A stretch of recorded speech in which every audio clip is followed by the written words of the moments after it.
Howdy folks, today I've got a spirit I don't know a ton about, but I'm excited to try it and let you know what I've learned about it. It's Raicilla. Let's go.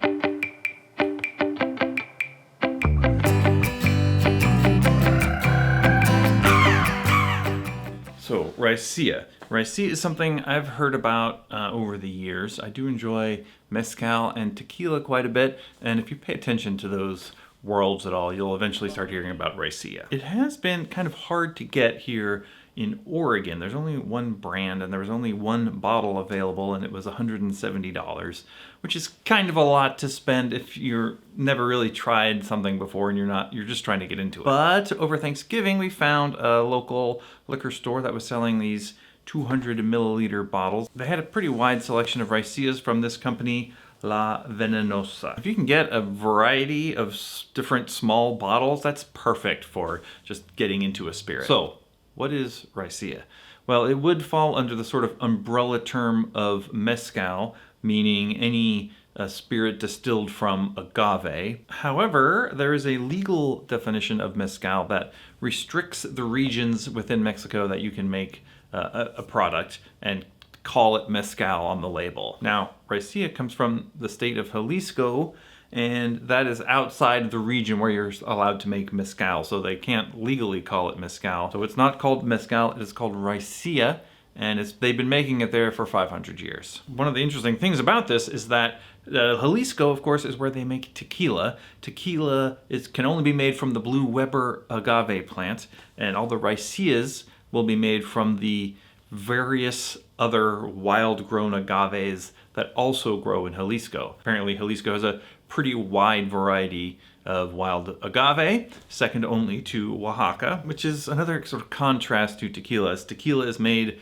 by pretty big operations, owned sometimes by big companies, putting out large volumes of tequila for the most part. And Raicilla, by and large, very small producers doing very small operations, very traditional sort of methods. So let's take a look at these bottles. They are all from a brand called Venenosa, which was started by a guy named Chef Esteban Morales. They go around Jalisco and they find producers, they're buying batches, bottling them up, importing them to the United States, and trying to raise awareness of Raicilla here and around the world. Now, this is the only brand that I've seen here in Oregon, and I believe it's sort of the main brand that's gotten out there, although I'm pretty certain there are a few other brands, so depending on where you live, you might see other brands, which I'm sure are delicious, but I haven't had a chance to try them. Of course, if you live in Australia or Europe, places very far from Mexico,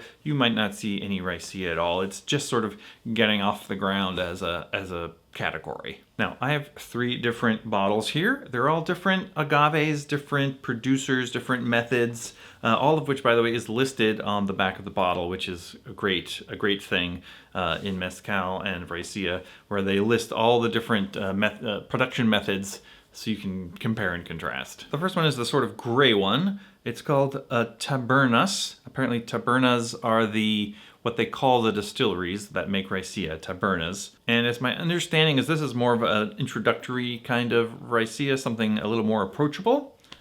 It's double distilled in a stainless copper pot still, and it comes from the village of El Mosco. Now, bottle 2 is Sierra del Tigre de Jalisco, it's called. It is from a clay pot still. It's only single distilled. Now, that's a little bit unusual. Most spirits are at least double distilled. Whiskey tends to be 2 or 3. Mezcal is mostly double distilled, and tequila, I think, is exclusively double distilled, if not triple distilled. And then it's from the village of Manzanilla. And this agave actually is kind of an interesting one. Inea Quidens, it's called. That's one you don't see very often. Though I do have one bottle of Inea Quidens mezcal, which is pretty wild stuff, very, very milky. We're going to see if this one is as milky as that other one. And then bottle 3 is this green one called Costa de Jalisco, from the coast, I guess. It's from a village called El Tuito. And it is double distilled, but the still apparently is made from a tree trunk. And I don't know exactly what that means, but I guess they carved a still out of a tree trunk. They set a fire underneath the tree trunk and use the tree trunk as a still. I have never heard of that. It sounds wild, and I'm excited to taste this today and let you know what I think. All right, let's give these a taste. I'm going to start with this gray colored one, Tabernas. This, by the way, is edition 3. Apparently, they have different editions that will be made by different people or whatever. I'm not sure, but typically, as in mezcal, like the different batches can vary quite a bit from batch to batch. And that's one of the fun parts. You don't really ever know exactly what you're going to get. But let's give this a taste. Okay, so off the bat, it smells a lot like mezcal. It's got a bit of that sort of burnt rubber, kind of almost like a Band-Aid kind of a smell, and a bit of a liminess and a bit of minerality. Let's give it a taste.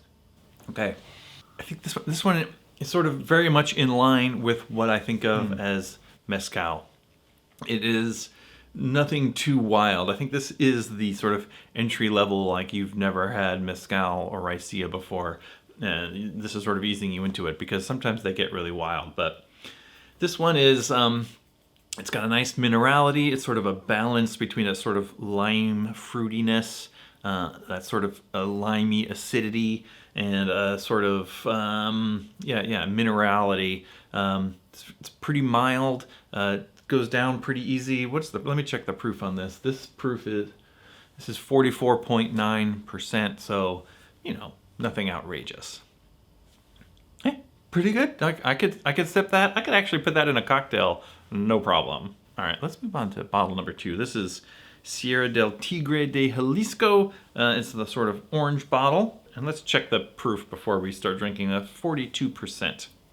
And this is the Ania Kedens agave that I'm a little bit not nervous, not suspect of, but I've had this before and it might be kind of wild. Oh yeah, oh yeah. This one's got there's certain mezcals and I guess raicillas as well that have a certain sort of sour milk, sort of lactose kind of aroma and taste. It's almost like fresh cheese, like a cotija cheese maybe, or like slightly sour milk. They're pretty wild.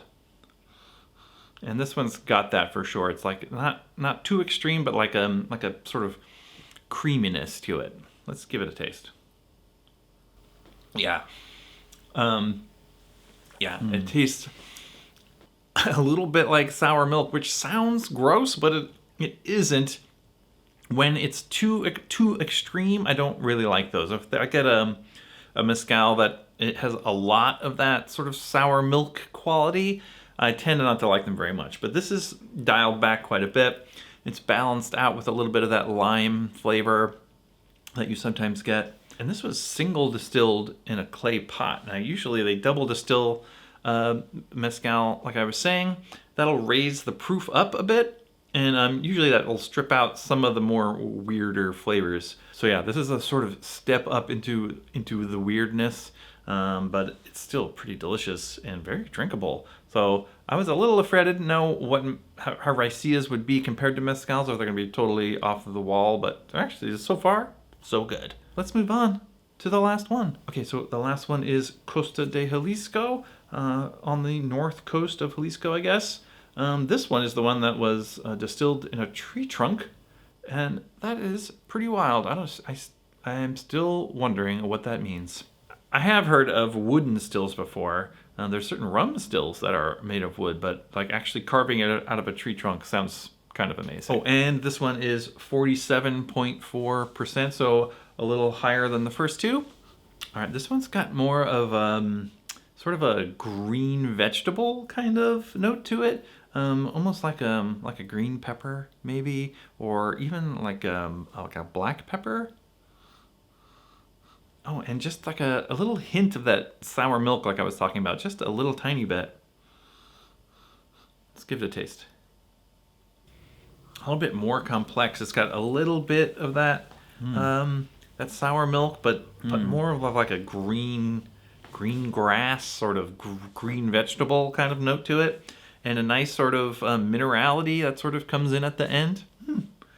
I mean, tree trunks, like who knew? But again, really, really good.